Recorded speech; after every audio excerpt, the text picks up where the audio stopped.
Sono circa 400 milioni di euro i fondi comunitari approvati dalla Giunta Musumeci per finanziare l'emergenza.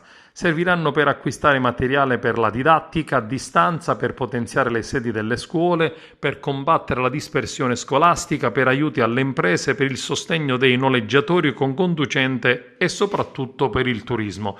Lo dichiara il vicepresidente della Commissione Gucciardi nello schema da presentare prossimamente in aula. Sono state ridotte diverse voci per l'innovazione tecnologica, programmi per il wifi pubblico, per sostenere l'export e soprattutto per finanziamenti per le infrastrutture, oltre a quelli per recuperare i lavoratori nelle aziende e nelle aziende confiscate.